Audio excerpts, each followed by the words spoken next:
ces publications d'hier soir. Guillaume Louet en plateau, gérant action chez OptiGestion. Bonjour Guillaume. Bonjour Étienne. Merci d'être avec nous ce matin pour revenir sur la publication de Microsoft, d'Amazon, de Meta, mais aussi de Alphabet. Samsung également a publié dans la nuit. Et puis ce soir, après la clôture, il faudra suivre Apple. Bref, on est dans une phase de publication très intense. Bon, hier soir, en après-bourse, ça s'est plutôt bien passé pour ces GAFAM, à l'exception de Meta. On parlera peut-être du cas dans un instant. Mais en tout cas, l'intelligence artificielle propulse encore les profits sur des niveaux records. Oui, alors ce qu'on peut voir hier, c'est que les résultats ont été époustouflants. C'était, je ne vais pas dire attendu, mais on est un peu dans la ligne.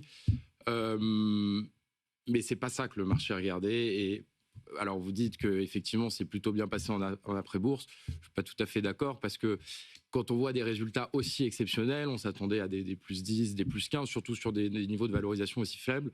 Enfin, il y a des boîtes qui ont pris 30%. Amazon, ça a pris 30% depuis fin mars. Oui, mais Amazon n'a toujours pas retrouvé ses plus hauts, alors que les niveaux de résultats sont exceptionnels. D'ailleurs, Amazon, on fera un petit focus sur Amazon après, parce qu'il y a autre chose chez Amazon qui est intéressant, c'est la pub par rapport au cloud. Donc, elles n'ont pas rassuré sur la monétisation du cloud. Et c'est pour ça que je pense que le marché s'attendait un peu plus. C'est la fonction de Meta, c'est celle qui a parlé de moins de monétisation d'IA. Et elles nous ont parlé de carnets de commandes. Alors c'est intéressant parce qu'elles nous ont dit que les carnets de commandes étaient pleins, qu'il y avait une énorme demande de la part d'Anthropic, OpenAI, etc. Et qui dit carnet de commandes plein et problème de puissance de calcul, parce qu'en fait c'est ça qu'elle demande, dit en fait CAPEX supplémentaire. Et en fait ça va à l'encontre de ce que voulait entendre quasiment le marché. Elles nous ont encore dit qu'elles allaient monter les CAPEX pour les 4 et on ne sait pas exactement quand va arriver la rentabilité. Et ça, Meta a très clairement dit, on investit, puis on verra plus tard la rentabilité. De toute façon, ça arrivera. Et en plus, ils sont en retard sur les investissements. En plus, elles sont en retard. Donc, en dessous des attentes. Alors, quand vous investissez trop, ça ne va pas. Et là, Meta n'a pas investi assez.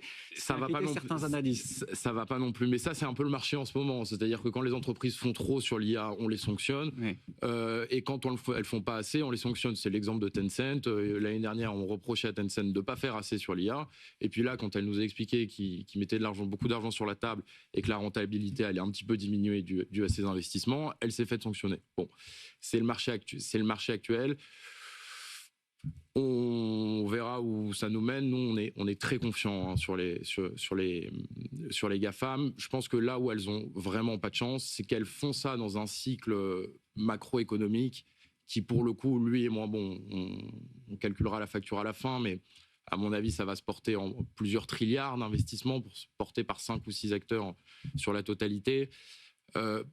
Le Brent est au plus haut, la Fed hier n'a jamais été aussi divisée. Les taux sont complètement instables, on ne sait pas si ça va continuer à monter sur les 10 ans, se stabiliser ou baisser. Donc c'est vrai que pour des phases d'investissement record, c'est pas très bon. On aurait préféré voir des taux à zéro. Et pourtant, comme vous l'avez souligné, ces GAFAM, ces entreprises sont confiantes pour cette année. Quand vous entendez Alphabet, le titre est en hausse de 7% hier soir en après-bourse, ils vous disent... tout va bien. On a une croissance délirante sur le cloud. On arrive à monétiser aujourd'hui nos contenus avec la publicité. Enfin, tous les feux sont au vert. Alors, tous les feux sont au vert chez Google. Alors, c'est celle qui affiche la plus grosse croissance sur le cloud. On est autour de 60%, mais c'est la plus petite. Donc, en fait, l'ordre de grandeur a été respecté. Je crois que c'est 60% chez Google, 40% chez Azure et 20% chez Amazon. Mais si vous regardez la taille de marché, le leader, c'est Amazon et la plus petite, c'est Google. Là où c'est assez intéressant chez Google, c'est qu'ils nous ont parlé de puces et de vendre des puces. Et alors, pas trop pour 2026, plutôt pour 2027. Et ça emmène à un second point, ça va être un peu cette histoire de changement de business model chez les GAFAM, parce qu'on nous a parlé de cyclicité dans le revenu chez Google, chose qu'on n'a jamais entendue sur la pub, et les ads, etc. Et c'est dû notamment à ces puces qui vont vendre, en fait. Et on va avoir le même effet chez Microsoft. Là, on avait un beau modèle SaaS avec les licences Pack Office, etc. Aujourd'hui, on va passer sur des business models qui vont un peu changer, puisque ça va être de la location de capacité de puissance de calcul. Et donc, ça va plus être le beau modèle SaaS. On peut monter le prix chaque année au client qui n'a pas le choix que de garder son Excel ou son PowerPoint. Ça sera assez intéressant à suivre dans les prochaines années. 65 milliards de profits. pour Alphabet. Alors certes, il y a des éléments exceptionnels, ils ont pris des participations, etc. Si vous les enlevez, on frôle quand même les 40 milliards, c'est inédit. Enfin, le matin, là, moi je vous dis, quand je parle de BNP Paribas, etc., c'est très bien, mais on est quand même dans des mondes qui sont totalement différents. C'est-à-dire qu'on est sur des croissances qui sont juste délirantes. Ce sont des boîtes qui font en 3 mois ce que n'arrivent même pas à faire des entreprises européennes dans l'espace de 12 mois. Ah ben Et alors, on parle des GAFAM tout le temps, hein, je sais que vous vouliez y venir, il y en a une autre quand même on n'était pas loin, je crois que c'est autour de 35 milliards, c'est Samsung et Electronics. Oui. Et alors, c'est là où ça devient intéressant, c'est là où je vous dis, on a un peu d'incertitude chez les GAFAM, on a de la visibilité chez les providers de data center, enfin chez ceux qui fournissent l'équipement pour les data centers. Et là, c'est sur toute la chaîne. Donc, on parle de la mémoire avec Samsung et Electronics. Les concurrents Micron et SK Hynix se portent aussi très très bien.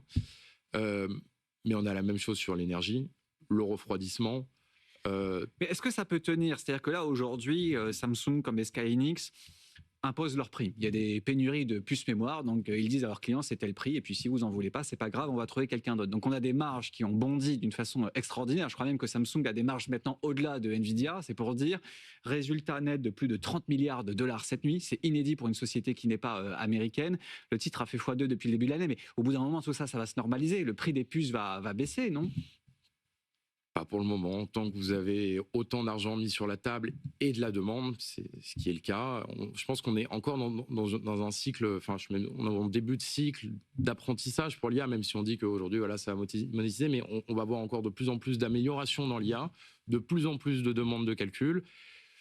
Donc ça va durer, et c'est très rare pour une entreprise comme Samsung et Electronics de nous annoncer de la visibilité jusqu'en 2027 avec des contrats qui ont été signés. Et c'est pour une cyclique en général, c'est pas vraiment le cas. On voit. SK Hynix a fait la même chose la semaine dernière. On a dit on a un boulevard devant nous, ça va pas s'arrêter dans les 6 mois à venir. Et Micron continuera à nous dire la même chose. Donc c'est des sujets qui sont passionnants, mais le temps passe très vite. Guillaume Loé, on fait quoi aujourd'hui? Vous faites quoi chez OptiGestion?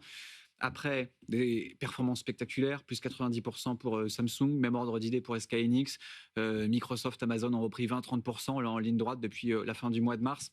Comment vous arbitrez aujourd'hui les portefeuilles?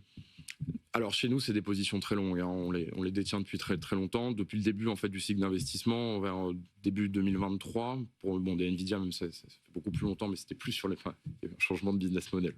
Donc voilà, on les garde et on les accumule. On profite des trous de marché pour les racheter.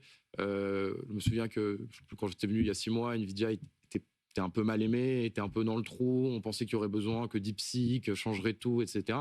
Il faut profiter de ces phases de baisse pour acheter des leaders. Les boîtes se comportent très très bien et surtout ont des bilans financiers qui sont extraordinaires. Et à choisir dans ces GAFAM, il faudra suivre Apple ce soir, mais quelle est pour vous la valeur qui a le plus d'attrait par rapport à ses cours aussi, son retard? Ouais, je pense à Microsoft. Je pense que la plus malmenée, c'est Microsoft, avec ses histoires de procès, effectivement, c'était un acteur complètement intégré, où on avait Copilot qui était intégré directement dans nos outils informatiques. C'est la plus mal aimée. Je pense que c'est elle qu'il faut acheter en ce moment. Amazon aussi. Voilà. Après, je ne dis pas qu'il faut délaisser Google et Amazon, enfin Google et Meta, loin de là. C'est vrai que Meta, c'est un peu plus flou, alors il y a un peu plus de risques, mais Meta est au plus bas par rapport aux autres. Merci beaucoup Guillaume Loé d'avoir réagi à chaud à la publication de ces GAFAM et donc ces grandes majors qui ont publié leurs résultats hier soir. Il faudra bien sûr suivre leur réaction en bourse à l'ouverture de Wall Street. Ça sera bien sûr sur BFM Business et dans BFM Bourse à partir de